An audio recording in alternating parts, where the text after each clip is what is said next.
بسم الله الرحمن الرحيم. السلام عليكم ورحمة الله وبركاته. أصحابتي دقاليga ah waa idin salaamay meel kasta aad joogtaan iyo xilli kasta idin tahay. waxaan rajeynayaa inaad farxad iyo caafimaad qabtaan. ilaahay idin siyaadiyo inta xanuunsanaysa allah caafiyo, inta caafimaad qabtaan allah u siyaadiyo. asxaabtay daqaaliga ah soo dhawaada. maanta waxaan inoo wadaa maasha allah alaabihii wejigaada haddii uu madmadow leeyahay, wejigaada haddii uu yahay qof daal ka muuqdo, wejigaada haddii uu yahay caata maasha allah laabtan aad ayay ku anfacaysaa, qurux ayay kaa dhigaysaa maasha allah. ugu horeyntii halkan waxaa ii yaalo faceback, herbal faceback. halkan waxaa ii yaalo caano boora. waxaa kaleeto halkan ii yaalo rose water, biyo kuma qasi doono, rose water ku qasanaya, kaniini vitamin E-ga iyo aloe vera. weelkaas emptiga iyo qaandadana waa haystaa, waan ku qasan doonaa insha allah.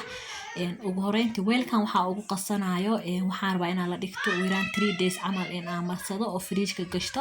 soo marka waxaan u baahanahay weel daboolan in aan la gashto. faceback hal qaado oo buuxdo ayaan ka isticmaalaa insha allah.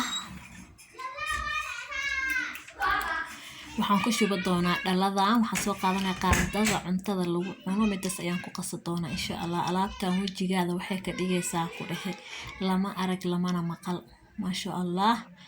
waa la soo weydiinaa ku dhexe waxa aan marsato wejiga maasha allah. asxaabtayda qaaliga ah waan ku shubtay. waxaa kaleeto aan ku shubanaa insha allah caano booro. caano booraha aan ku shubanayo 2 qaado, waa qaadada yariista camal ee fruitska, teaspoonka waaye, labadeeda ayaan ku darsanaya insha allah. waxa biyo kuma qasi doono, waxaan ku qasanayaa rose water. waan isku qasaa horta intay ay powder yihiin, kadibna waxaan ku qasan doonaa rose waterka. rose waterka waxay ku xiran tahay qiyaasta, waan ku shubayaa haddana waan kusoo darsan doonaa insha allah. waxaa kaleeto oo ku darsanaya vitamin E-ga 4 xabo maasha allah. vitamin E-ga aniga aad ayaan u isticmaalaa. wejiga wuxuu ka dhigayaa maasha allah fresh, wuxuu siinayaa wejiga fitamiinka ka maqan maasha allah. wejigaada wuxuu ka dhigayaa smooth maasha allah. aad ayaa u isticmaalaa. kareemka waan ku darsadaa, saliida madaxa waan ku darsadaa maasha allah. vitamin E-ga aad ayuu waxtarkiisa uu ballaaran yahay. waxaan ku darsan doonaa insha allah aloe vera gel. haddii aloe verada caadiga haysatidna waa isticmaali kartaa. aloe vera gel 2 qaado, 2 qaandadii caano booraha ku cabirta camale 2 qaado kusoo cabirana insha allah. wasku qasi doonaa insha allah walaaleyga qaaliga ah.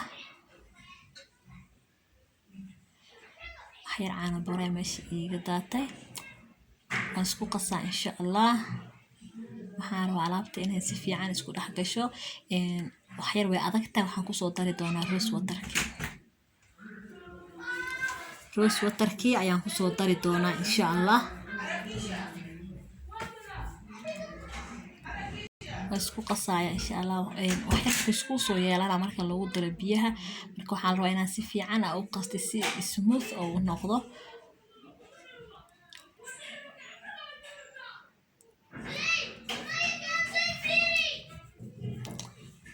insha allah. asxaabtayda qaaliga haddii aad buuq maqlaysaan waa idinka raali gelinayaa. iskuul ma jiro, dugsi ma jiro, xaafadaha la joogaa, marka waa idinka raali gelinayaa haddii aad maqlaysaan sawaxan yar. maasha allah. si fiican aan isugu qaso waa ujeedaan. waxaan soo qaadanayaa weel, hadda qiyaastii hadda aan marsan rabo ayaan ku shubanayaa, inta kale fridge-kan gashana insha allah.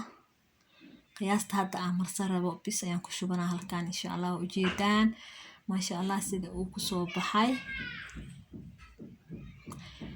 waa tusi doonaa insha allah. asxaabtayda qaaliga ah wejiga sidaas ayaa ugu masaaj gareynaysaa, tartiib ayaa saas wejiga ugu masaaj gareynaysaa. madmadowga dhan waxa dhan uu ka qaadaya, wejigaada wuxuu ka dhigayaa fresh, qurux badan, yellow maasha allah. maxaa marsataa lagu dhahayaa ku dheh maasha allah. asxaabtayda qaaliga ah sidaas ugu masaaj gareynaysaa wejigaada oo dhan. wejiga mana rabo inaa xoog ugu masaaj gareysid, wax tartiib waa inaa ugu masaaj gareysaa. 30 daqiiqa ku haynaysaa, kadibna waxaa isaga soo dhaqaysaa biyo haddii aa isticmaashid face washna waa iska soo dhaqi kartaa. maasha allah alaabteena sidaa quruxda badan inoogu soo baxday. waa mahadsantihiin. sheer dhaha asxaabtiina la wadaaga. assalaamu calaykum.